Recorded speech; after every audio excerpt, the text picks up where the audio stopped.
خب عزیزان، این همون سیب زمینی، پول سیب زمینیه. خب که در واقع بعضی از این کتلتا که من اینا رو که انداختم تو سوفله ها رو تو روغن، خب اینا از هم یه خورده چیز شد. اینا رو من آوردم یه جور دیگه درست کنیم برای سیب زمینیه، پوست سیب زمینی در واقع هست. و اینا این 4 تیکه است.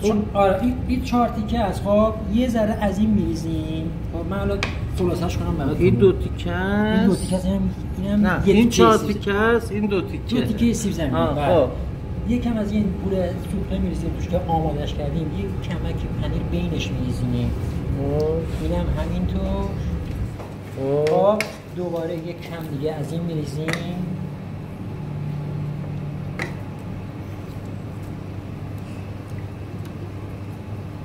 خب بعدش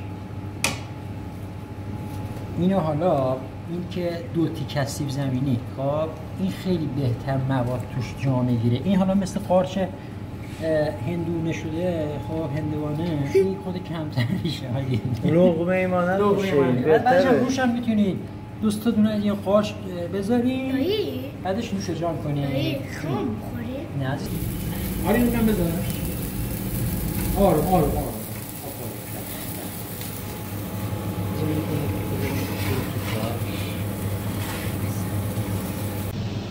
خب اینا هم آماده است. این هم سیب زمینی سوفله تنوری. عزیزان این هم از سوفله تنوریمون که اینو هم با سس میشه خورد، هم بیامونده میشه مثل پیتزای قشنگ قارچ میدنی خوشمزه.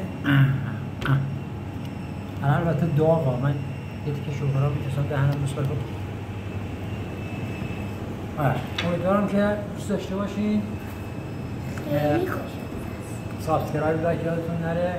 هر پیشنهادی میزنید رو خوشحال میشین. ولی تو هم خوشحال میشین دوست